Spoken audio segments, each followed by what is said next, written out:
So, it is 2026. Take a breath. We made it. But have you noticed something? Saving money feels different now. Back in 2022, saving was about skipping lattes. In 2024, it was about surviving inflation. But here in 2026, the game has changed. The old rules are not just boring anymore. They are actually making you poorer. Whether you are in a high-rise in Toronto, a flat in London, or a suburb in Texas, the financial noise is louder than ever. Today we are not just listing mistakes. We are dissecting the expert traps that drain your bank account while you sleep.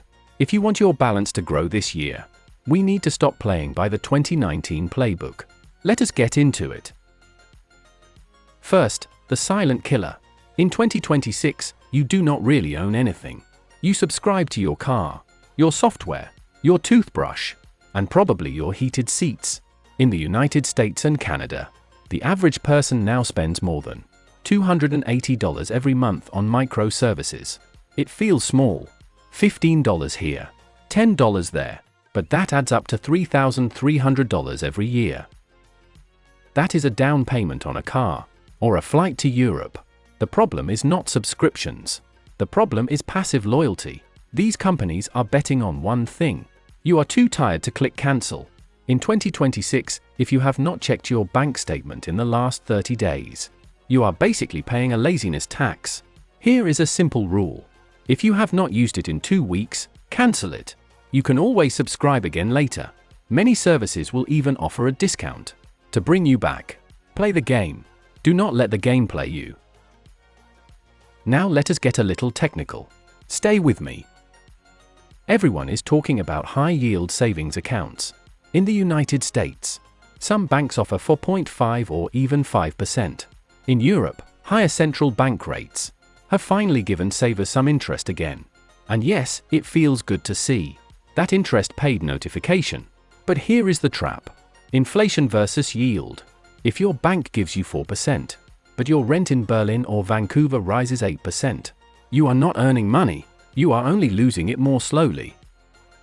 One of the biggest mistakes in 2026 is keeping too much cash in safe accounts because you feel afraid of the market.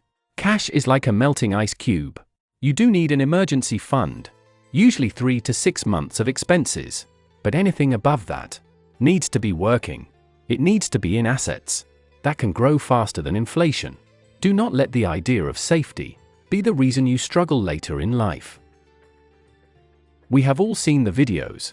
The person in a rented Lamborghini telling you that diversification is useless and that you should put your life savings into a new artificial intelligence meme coin. Look, 2026 is the year of the financial deepfake. Algorithms now show you content that targets your financial insecurities. In the United States and Canada especially, lifestyle creep is fueled by advertisements that know your behavior extremely well. Here is a simple rule. Do not invest in anything that you cannot explain to a 10-year-old. If the investment requires a 40-minute explanation on Discord about token economics, it is not an investment, it is a casino. Wealth in 2026 is not about chasing a huge win. It is about protecting the money you already earned. Boring can be powerful.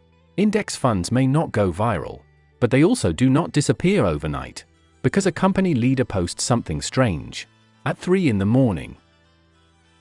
Here is an important point for people in Europe and the United Kingdom. Environmental regulation and carbon pricing are starting to affect everyday consumers. For example, low emission zones in London and energy efficiency rules across the European Union. Living an inefficient lifestyle is becoming very expensive.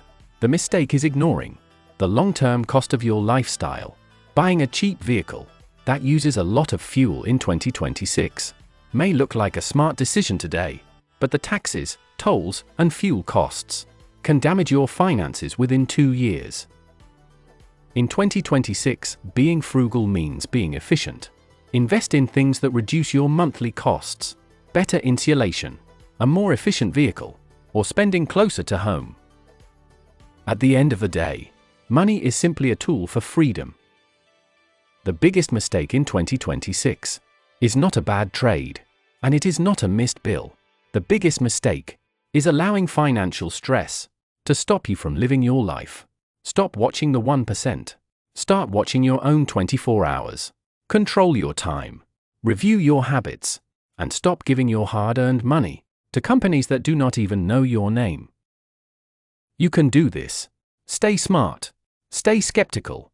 I will see you in the next one.